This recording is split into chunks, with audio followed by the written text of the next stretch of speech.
नमस्कार दोस्तों, आपका परिवार में स्वागत है। पिछले वीडियो में देखे थे पार्ट 10 श्री भगवान के अवतार श्लोक नंबर 20 तक। इस वीडियो में श्लोक नंबर 21 से देखेंगे। अच्छे वीडियो लगे तो चैनल को सब्सक्राइब कर दीजिए, आप लोग सपोर्ट करिए। कमेंट में जय श्री कृष्ण लिख दीजिए। श्लोक नंबर 21। मैं अदिति के 12 पुत्रों में विष्णु और ज्योतियों में किरणों वाला सूर्य हूँ तथा मैं 49 वायु देवताओं का तेज और नक्षत्रों का अधिपति चंद्रमा हूँ। आदित्य नाम अहम विष्णु। भगवान कहते हैं कि मैं आदित्य त्यगन में विष्णु हूँ। आदित्य सूर्य के 12 रूपों को कहा जाता है और उनमें सबसे महत्वपूर्ण रूप विष्णु है। विष्णु को संसार की रक्षा करने वाला और पालन करने वाला माना जाता है, इसीलिए भगवान विष्णु को यहाँ आदित्यों में सबसे प्रमुख बताया गया है। ज्योतिष्मा रवि, अंशुमान ज्योतिष, प्रकाशमान वस्तुओं में अंशुमान अर्थात सूर्य हूँ। सूर्य सभी ग्रहों, तारों और आकाशीय पिंडों में सबसे तेजस्वी और महत्वपूर्ण है। इसका प्रकाश पूरे संसार को ऊर्जा और जीवन प्रदान करता है, इसलिए भगवान स्वयं को सूर्य के रूप में प्रकट करते हैं। वायु देवताओं में मरीचि हूँ। मरीचि सप्त ऋषियों में से एक है और वायुपुत्र माने जाते हैं। वे तेजस्वी और ऊर्जा से भरपूर है, इसीलिए भगवान मरीचि के रूप में भी अपनी उपस्थिति बताते हैं। नक्षत्रा नाम अहम शिशि। नक्षत्रों में से शाशी चंद्रमा हूँ। चंद्रमा नक्षत्रों का राजा है और उसकी शीतल किरण मन और शरीर को शांति प्रदान करती है, इसलिए भगवान खुद को चंद्रमा के रूप में प्रकट करते हैं। इस श्लोक के माध्यम से भगवान श्री कृष्ण यह दर्शाते हैं कि वे ही इस सृष्टि के विभिन्न रूपों में विद्यमान हैं। वे सूर्य के रूप में ऊर्जा और जीवन देते हैं, चंद्रमा के रूप में शांति और संतुलन लाते हैं, विष्णु के रूप में संसार का पालन करते हैं और मरीचि के रूप में तेज और शक्ति प्रदान करते हैं। इस प्रकार वे संपूर्ण ब्रह्मांड के प्रत्येक अंश में विराजमान हैं और इस संचालित करते हैं। श्लोक नंबर 22। मैं वेदों में सामवेद हूँ, देवों में इंद्र हूँ, इंद्रियों में मन हूँ और भूत प्राणियों की चेतना अर्थात जीवन शक्ति हूँ। भगवान श्री कृष्ण इस श्लोक में अपने ऐश्वर्य का वर्णन कर रहे हैं। वे बताते हैं कि वे विभिन्न क्षत्रों सबसे श्रेष्ठ रूप में प्रकट होते हैं। वेदों में सामवेद। भगवान कहते हैं कि 4 वेदों में से वे सामवेद के रूप में प्रकट होते हैं। सामवेद को वेदों में सबसे मधुर और गीतात्मक वेद माना गया है, जिसमें संगीत का प्रमुख स्थान है। यह वेद देवताओं का प्रसन्न करने के लिए गाए जाने वाले मंत्रों का संग्रह है, इसीलिए भगवान कहते हैं कि वे सामवेद के रूप में है, जो भक्ति और प्रेम का प्रतीक है। देवताओं में वासव इंद्र। देवताओं में भगवान कहते हैं कि वे इंद्र के रूप में प्रकट होते हैं। इंद्र देवताओं के राजा है और वे स्वर्ग लोक के शासक हैं। वे शक्ति, अधिकार और प्रभुता के प्रतीक है। इस प्रकार भगवान इंद्र के रूप में अपनी शक्ति और प्रभुत्व को प्रकट करते हैं। इंद्रियों में मन। भगवान कहते हैं कि वे इंद्रियों में मन के रूप में प्रकट होते हैं। मन इंद्रियों का राजा है, क्योंकि यह सभी इंद्रियों को नियंत्रित करता है और उनके माध्यम से अनुभव किए गए संसार के विषयों का आनंद लेता है। मन की शक्ति और उसकी भूमिका को दर्शाते हुए भगवान कहते हैं कि वे मन के रूप में हैं। सभी जीवों में चेतना। भगवान अंत में कहते हैं कि सभी जीवों में वे चेतना के रूप में प्रकट होते हैं। चेतना वह शक्ति है जो सभी जीवों को जीवन प्रदान करती है और उन्हें जीवित रखती है। चेतना के बिना जीवन संभव नहीं है। यह दर्शाता है कि भगवान हर जीव में चेतना के रूप में विद्यमान है और यही उनका सर्वव्यापकता का प्रतीक है। इस श्लोक के माध्यम से भगवान श्री कृष्ण हमें यह समझाना चाहते हैं कि वे संसार के हर श्रेष्ठतम रूप में विद्यमान है और उनका ऐश्वर्य हर जगह प्रकट होता है। उनका यह ज्ञान हमें यह सिखाता है कि हमें सभी वस्तुओं और प्राणियों में भगवान का अंश देख सकते हैं और उनकी महानता को समझ सकते हैं। श्लोक नंबर 23।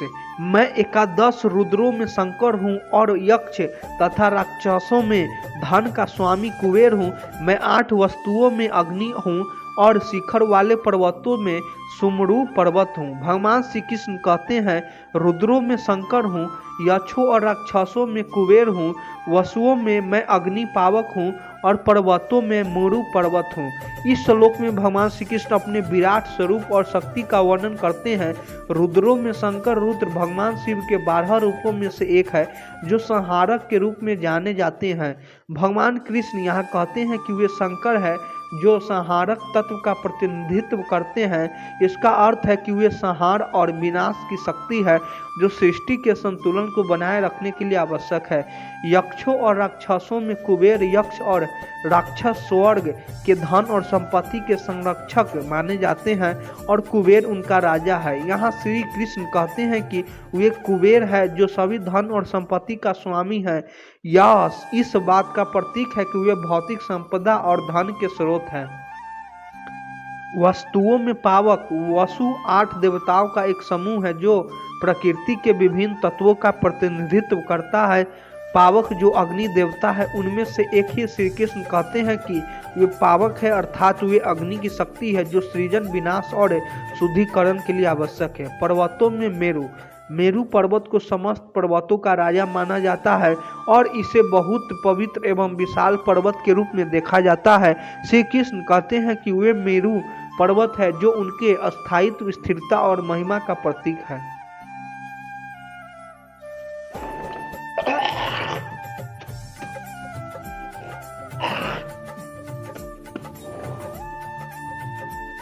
इस श्लोक के माध्यम से श्री कृष्ण यह समझाते हैं कि वे संसार की हर शक्ति, हर तत्व और हर सत्ता में व्यापक है।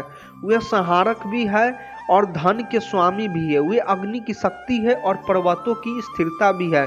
उनका यह विराट स्वरूप हमें यह सिखाता है कि संसार की सभी शक्तियाँ और तत्व उन्हीं से उत्पन्न हुए हैं और उन्हीं से लय होता है। श्लोक नंबर 24। पुरोहितों में मुखिया बृहस्पति मुझको जान रहे हैं, प्रातः मैं सेनापतियों में स्कंद और जलाशयों में समुद्र हूँ। इस श्लोक में भगवान श्री कृष्ण 3 प्रमुख विषयों पर अपनी उपस्थिति और सर्वोच्चता को प्रकट करते हैं। पुरोहित या पुरोधा वह शक्ति होता है जो धार्मिक कर्मकांडों का नेतृत्व करता है। श्री कृष्ण कहते हैं कि पुरोहित बृहस्पति देवताओं के गुरु को उनका प्रतिनिधित्व समझा जाए। बृहस्पति को विद्या, धर्म और ज्ञान का प्रतीक माना जाता है। उनका नाम लेते हुए श्री कृष्ण बताते हैं कि वह ज्ञान और धर्म के मूल स्रोत है। स्कंद जिन्हें कार्तिकेय या मुरुगन के नाम से भी जाना जाता है, युद्ध के देवता और देवताओं के सेनापति है। युद्ध के विजय और असमारिक कौशल के प्रतीक के रूप में स्कंद श्री कृष्ण की शक्ति और पराक्रम का प्रतीक है। श्री कृष्ण यह समझाना चाहते हैं कि सेना में जो सबसे प्रमुख और वीर है वह स्वयं उनका अंश है। जलाशयों में सागर या महासागर सभी जलाशयों में सबसे विशाल और गहरा है। यह संपूर्णता और गहराई का प्रतीक है। श्री कृष्ण यह कहते हैं कि समस्त जलाशयों में सबसे बड़ा और शक्तिशाली सागर उनकी महिमा को दर्शाता है। श्री कृष्ण इस श्लोक में अर्जुन को यह दर्शाता है कि सृष्टि के हर महत्वपूर्ण और महानता तत्व में विद्यमान है। उनका ऐश्वर्य और महिमा इसे पूरे ब्रह्मांड के श्रेष्ठतम रूपों के माध्यम से प्रकट होती है।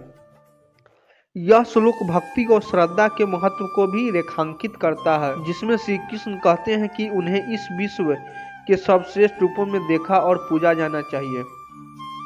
श्लोक नंबर 25। मैं महर्षियों में भृगु और शब्दों में एक अक्षर अर्थात ओकार हूँ। सब प्रकार के यज्ञों में जप यज्ञ और स्थिर रहने वाले में हिमालय पहाड़ हूँ।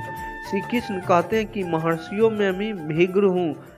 ऋषि महान तपस्वी और ज्ञान के प्रतीक माने जाते हैं। वे सप्त ऋषियों में से एक है और ऋषियों के प्रमुख है। यहाँ भगवान यह कहना चाहते हैं कि जिन महर्षियों में भृगु श्रेष्ठ है उन्हीं को तरह वे स्वयं भी सर्वश्रेष्ठ है। यह ज्ञानम जप यज्ञ श्री कृष्ण कहते हैं कि यज्ञों में जप यज्ञ हूँ। यज्ञ का अर्थ है भगवान की आराधना और इसमें जप यज्ञ को सर्वोत्तम माना गया है। जप यज्ञ वह यज्ञ है जिसमें व्यापित मंत्रों का जप करके भगवान का ध्यान करता है। स्थावर अचल वस्तुओं में हिमालय हूँ। हिमालय पर्वत संसार के सबसे बड़े पर्वतों में से एक है और इसका एक विशेष स्थान है। यह अपनी स्थिरता, ऊंचाई और अटलता के लिए जाना जाता है। भगवान यहाँ बताना चाहते हैं कि स्थिरता और दृढ़ता के प्रतीक के रूप में ही हिमालय के समान है। इस श्लोक में भगवान श्री कृष्ण अपने विभिन्न रूपों और अभिव्यक्तियों को बताते हैं। वे महर्षियों में भीग्र के रूप में, शब्दों में ओंकार के रूप में, यज्ञों में जप यज्ञ के रूप में और यथावरों में हिमालय के रूप में अपने ऐश्वर्य को वर्णन कर रहे हैं। इस श्लोक का उद्देश्य भक्तों को यह समझाना है कि भगवान हर श्रेष्ठता में समाहित है और जो कुछ भी महान और उत्कृष्ट है वह भगवान का ही रूप है। अच्छे वीडियो लगे तो चैनल को सब्सक्राइब कर दीजिए। आप लोग सपोर्ट करिए। धन्यवाद।